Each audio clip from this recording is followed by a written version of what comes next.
A very good morning, guys. I am CS Kajal Hande from Nyandeep Academy, and today we'll be talking about the Hindu analysis dated 7th November 2024. So let's start. The first news is about Donald Trump. The second is about PM Vidya Lakshmi scheme. The next one will be about vehicular emissions, and the last one will be about illegal demolition. So the first news, that is about Donald Trump. Now, what has happened? The entire newspaper is filled with this news about Donald Trump, and there are at least 5 to 6 articles in today's newspaper. So what I have done is I have combined several of them, especially the three most important ones, and I've given you a brief idea of how Mr. Donald Trump's election is going to affect India, and of course a background of what exactly happened in America, and etc, etc. Okay, so now the first news that I will tell you all, that I'm sure there is a lot of buzz on the social media everywhere, that Mr. Donald Trump, he has been elected as the president of America once again, and people are shocked everywhere because honestly this wasn't expected. I wouldn't say not expected, but yes, because of the certain series of events that happened during his first term, the amount of hatred he got, the amount of funny memes that were being made on his name. So it wasn't expected that he will be elected as a president of America, United States of America once again. So very congratulations to all of them. And let's see now how this is going to affect India. Now, Donald Trump makes historic comeback, wins the second term. This is like literally on the front page of every newspaper in the entire world. So it is important. We cannot ignore this news. Now, the first I'll tell you the content. Former US president, he's already been the US president. He is from the Republican. There are two parts, Republican and Democrat. So he belongs to the Republican sector. He has made a comeback, and in the second term he has defeated Vice President Kamala Harris, and she belongs to the Democratic sector, and he has become the 47th president of US. Now Kamala Harris was also the favorite, as she has an Indian origin background, so even she was also one of the favorites that she can be elected, but Mr. Donald Trump being Mr. Donald Trump. Now Mr. Trump, his age is 78, and he is only out of two. There are only have been two presidents who have been elected twice. So he is one of them. He has been elected as for a non-consecutive second term, and he will also be the oldest by age when he enters into office. He's 78. Now, Miss Harris, if she would have been the president, she would have been the first Indian American, and not only that, also the first black woman president, if she would have won. Now, why are we specifying this black woman? Because the way India is surrounded with many discrimination on grounds of religion and castes, similarly America is surrounded with on the grounds of discrimination because of the color, the racial discrimination. So there is a lot of black and white importance been given there. So if she would have been, she would have won, she would have been the first black woman president who has an Indian background. But then nothing could defeat Donald Trump this time. Now, why did this happen? Like, out of everywhere, out of all the occasions that had been happened previously, Mr. Donald Trump's personal life had also come out. He was framed as he's someone who is not very okay with respecting women. He's of the patriarchal mindset. Such things had come out. So even after this, in a country like US, which is so open-minded, how come he won? So he had mainly focused on 2 points. Okay, the first one was inflation, because there is a lot of inflation in US right now, and the second important part was illegal immigration. Now obviously, if in any country, the people, it is important for them that whatever they get, the basic necessities, those should be in an affordable price. If the prices increase, it causes inflation. So nobody wants that. So Mr. Donald Trump, he promised that we would reduce the inflation, number one. And second, he also said that America is, fed up with a lot of illegal immigration. There are many people from outside coming in. Now, because of this, there is a lot of burden on the economy. So because for this reason, these two were the main muddas that he's fought on, and these were very sensitive to people because the main concern was this. So he got the card well. Now, this is the second one about US today. Mr. Biden, the previous one before Donald Trump, it was Mr. Biden, the president.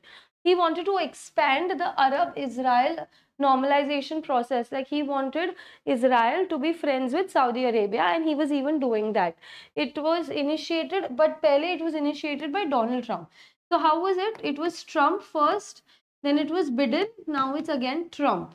So Trump initiated this process of Israel and Saudi Arabia friendliness, which Biden carried on. Now again it's back to Trump. So it was done through 2020 Abraham Accords.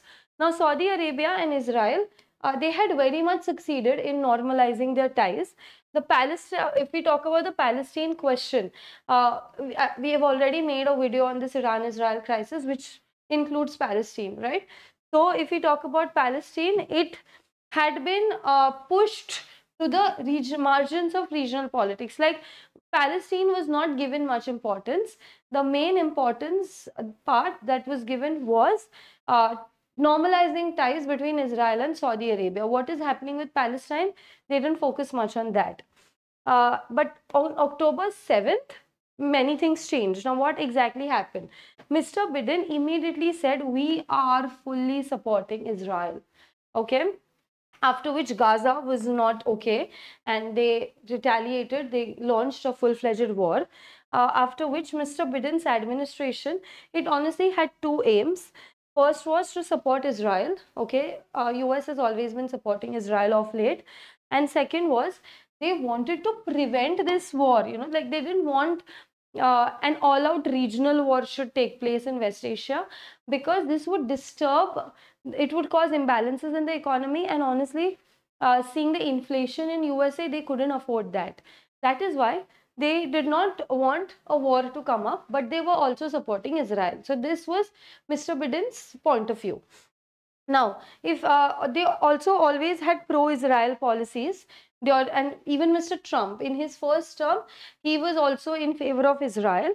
And it was Mr. Trump itself, in its first term, who moved America's embassy to Jerusalem. Now, in the video we have covered, in the Iran-Israel crisis video, if you see that, we have covered about what exactly Jerusalem is and why has that been a bone of contention. Also, it was Mr. Trump's administration that said Israel's illegal annexation of Syria's Golan Heights. Matlab, they were fine when Israel was annexing any other area. They were fine. Trump did not oppose this. Trump recognizes that it is okay, it is fine. And in the same way, if any other country tried doing that to Israel, US wouldn't support that. So this is how USA has been upfrontly in support of Israel. Okay. Also, it was Mr. Trump during the Iran nuclear deal. It was Mr. Trump who said that we do not want to be a part of this and we take a step back. Though, if we talk about United Nations, they had entirely read the terms and conditions of the agreement and they had certified that whatever this is it's fine, it's going as per the rules, it's going as per the law. But still, Mr. Trump withdrew it because Iran is against Israel. They haven't been very good friends, okay? So that's why Mr. Trump did not support Iran. Now, right now, the first problem that Mr. Biden faced was in October 2023. He was, whatever is happening in Israel, whatever genocides, the killings are happening, so Mr. Biden ignored that, and a lot of international criticism got attracted that USA, the superpower, is not even commenting on it or is not saying anything. So now same problem even Mr. Trump is going to face because he has always been a pro-Israeli. And after which, second thing, Mr. Trump says that we shouldn't get into the West Asia wars. It is their problem. They will see it all together.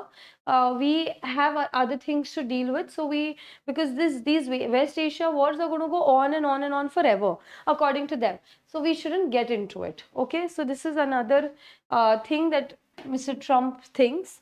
Also, Mr. Trump said that I would reduce the inflation, the living standard of living crisis that people are facing there. He said he would reduce that. But now, if there is a war with Iran, because Iran is a major supplier of many energy sources, so if there is a war with Iran, in fact, the inflation is going to rise, and not only in USA but everywhere around the world, which would include India as well. Because Iran, whatever Iran supplies to us, that will be blocked. Okay.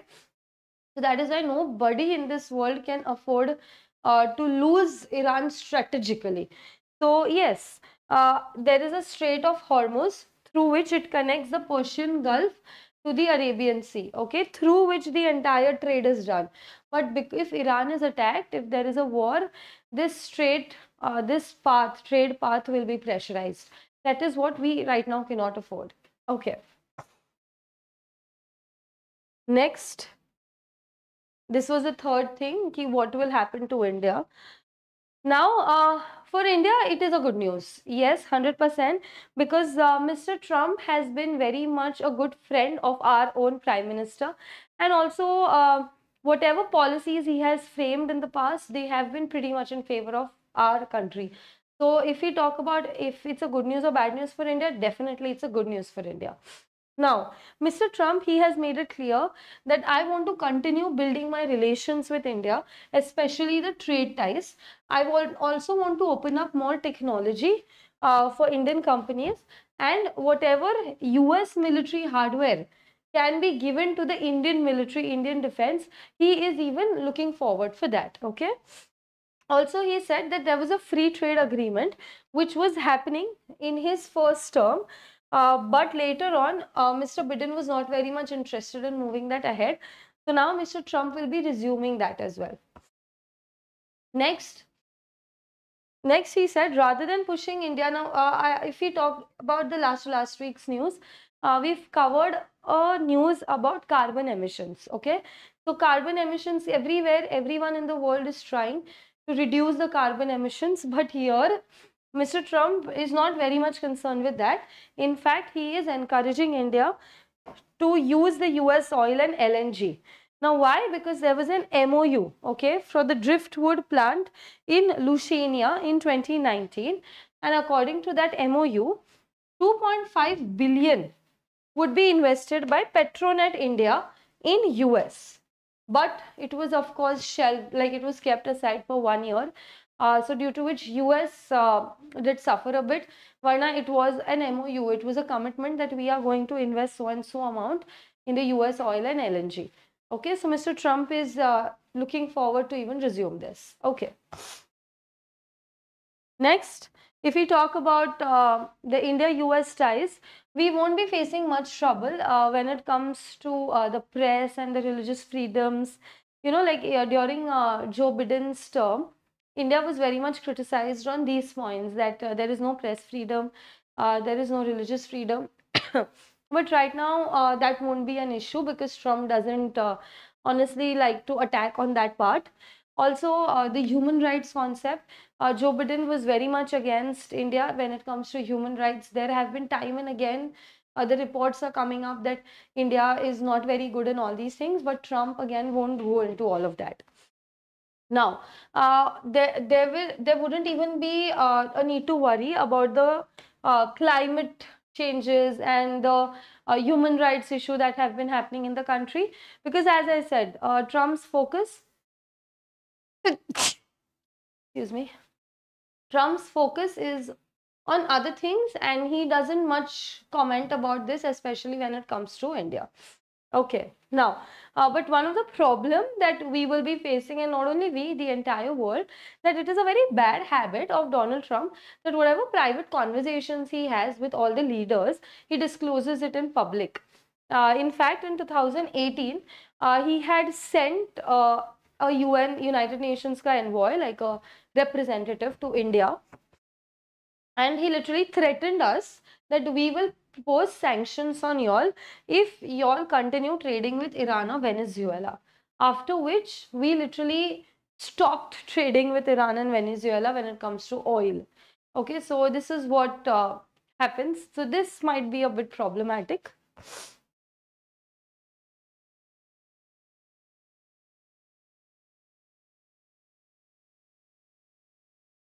Okay, next, India's neighbors. Now, if we talk about India's neighbors, that is a concern. As I said, India and our neighbors are not very okay with each other. They are not very friendly. But what is good for India is obviously not going to be good for its neighbors. So, if we'll talk about them one by one, India's neighbors, they are more concerned about Mr. Trump being selected because during his tenure, he had cancelled whatever US was helping now to Pakistan. He had cancelled that. So now Mr. Shehbaz Sharif government, they are very fearful, they are very scared that the loans that come from IMF, the loans that come from World Bank, Pakistan is going to lose onto them. Anyways, Pakistan is going through an economic crisis, and after losing these loans, it's going to be a major loss. After that, if we talk about Bangladesh, Muhammad Yunus, he is a close friend of the Democrats. Okay, he is already in negative books of Trump because before even Trump got selected, he updated a post on social media, Donald Trump, and he was talking about how Bangladesh is not protecting its minorities, the Hindu minorities. So this is a right-to-wing kind of a personality or a strategy. So already the Bangladesh person, Muhammad Yunus, he is already in the bad books of Donald Trump. Next, Mr. Biden government, they did reach to the South Asian countries, especially Nepal, Bhutan, Maldives. So these regions, they are not worried about anything negative might happen to them, but they are worried that they might just be ignored because Donald Trump doesn't look much into these countries. Okay. That was it about Donald Trump. So we've summarized on how he won and on what topics did he go for the elections and how will it affect India. Also, we've seen how his policy or governance point of view has been throughout the world. Now moving on to the next news. PM Vidya Lakshmi scheme for higher education gets nod. Now this is important because it's a new scheme which the government has done for higher education. So it is important. Now Prime Minister Narendra Modi, he approved a new central scheme, that is PM Vidya Lakshmi. Now what does this do? Financial support for higher education. Now under this scheme, a student who gets admission in the top 860 QHEIs. Now what is QHEIs? Quality higher education institutions. Okay, let it be a government institution or let it be a private institution, but they will be eligible. Now for example, there are certain students under this scheme that will be selected. Now which students will be selected? The ones who can get admission in these high quality education institutions. Now which are these high quality education institutions? There is a list. Okay, there is a ranking. I will tell you all the institution that gives a ranking. So there is a list and ranking of these institutions, out of which if any student gets admission in one of these colleges, let that be a government college, let that be a private college, so they will be provided a collateral free loan. There will collateral free matlab you do not generally, when you take a loan, you have to keep something girvi, you have to keep something in mortgage. In Marathi we call that ki kaitari ghan ठेवायला लागतं. Okay, so in such a case we don't need to do any of that. We can just easily get the loan, guarantor free loan. We don't need any guarantor to take our guarantee. We can just we will get the loan from banks or financial institutions, and it will cover the full amount of tuition fees and all the other expenses that is relating to the course. This is what PM Vidya Lakshmi scheme is. Now, why only to those students who will be getting admission in these high institutions? Because government wants the meritorious students, they shouldn't stay back because of lack of finance or lack of funding. The students who work hard, the meritorious one, they should get an opportunity to go ahead in life, and finance will be provided by the government. Now this scheme will potentially cover 22 lakh students. Under this scheme, how much maximum loan can be given? 7.5 lakh loan will be given, and the student will also receive a credit guarantee of 75%.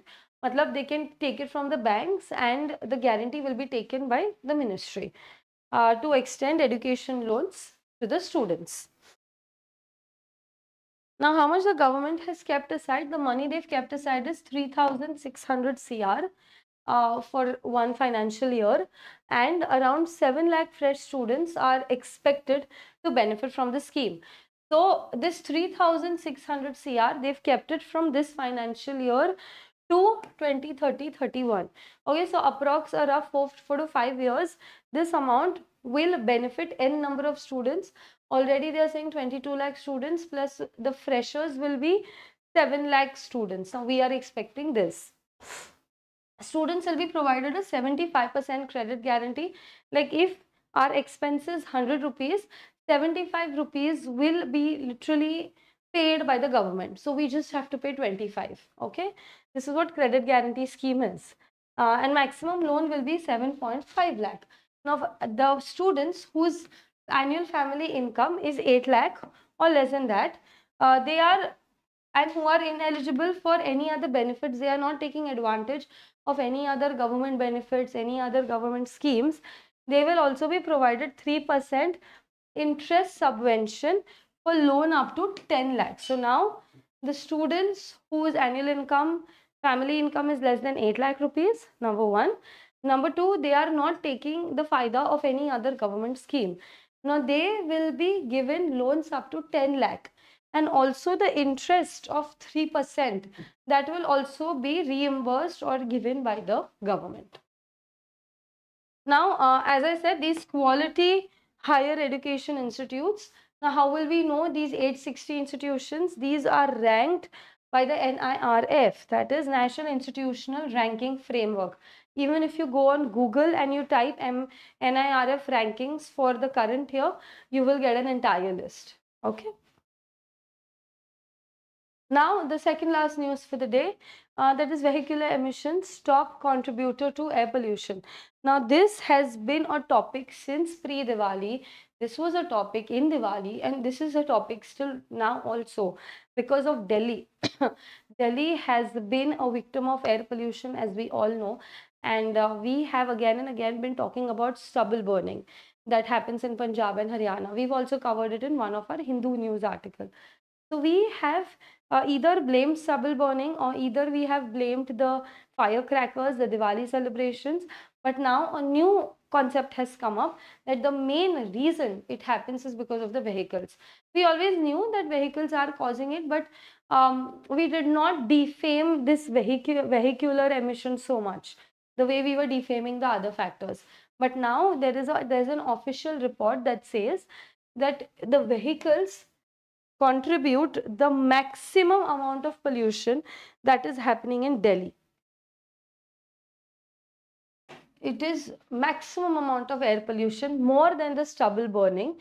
And if we talk about the period of 12th October to November 3, that is last week, they said the Center for Science and Environment, that is a Delhi-based research organization, and they have given this particular news.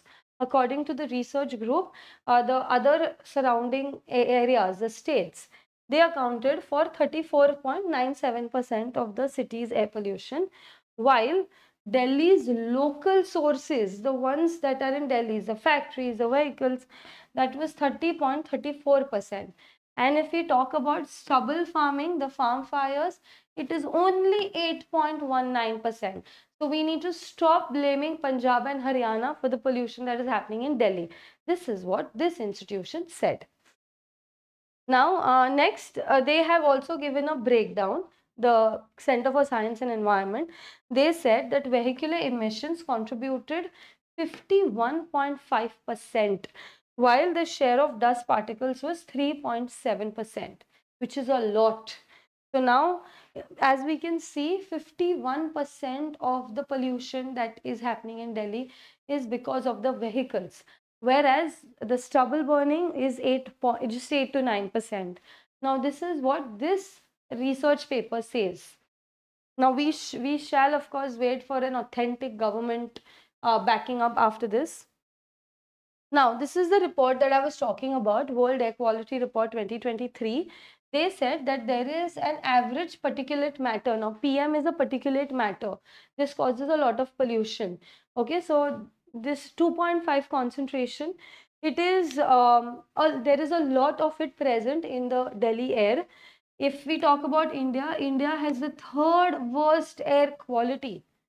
The third worst. There, India is better than only two other countries, that is Bangladesh and Pakistan. Okay, Bangladesh is the most polluted country in the world. Highest pollution is in Bangladesh, and here the PM 2.5 concentrate is 79.9 micrograms, whereas in India it is 54.4 micrograms. This is huge. This is a lot. And if we talk about Pakistan, that is the second most polluted. Now, obviously, it will have more microgram presence than us of PM 2.5 and less than Bangladesh. So it is 73.7. Also, Delhi has been declared as the most polluted capital in the entire world for the fourth time. So we can imagine the amount of pollution that Delhi has been having. Also, Bihar's Begusarai, it was termed as world's most polluted metropolitan area. Now, unfortunately, in these terms, our records shouldn't be at the top, but yes, unfortunately, they are. Out of 10, out of 11, the 10 most polluted cities in the world are from India only. Can you all imagine this, guys? There are out of the 11 most polluted countries, 10 are from India and one is from Pakistan, that is Karachi. Other all 10 are ours. So how much we need to work on pollution and how much we need to keep talking about climate change. How behind are we from the entire world when it comes to the pollution matters? We can clearly see from these numbers. Okay, also particulate matter PM 2.5 levels are more than 7 times as per the WHO guidelines, which is not healthy for the kids, it is not healthy for the normal people, it is not healthy for the people who suffer from diseases like asthma. So it is a very bad situation if we talk about pollution in our country. Okay, and last news for the day is about Uttar Pradesh and its whole, as we have been hearing many a times, bulldozer. So we are going to be talking about Uttar Pradesh and its bulldozer strategies today. So unfortunately, the Supreme Court on Wednesday, they have warned Uttar Pradesh government. They are not really okay with it. They are saying that y'all have been doing illegal demolition since 2019. So now, fine, y'all are doing this for road widening. Okay, this keeps happening if there is a road and we need to widen that.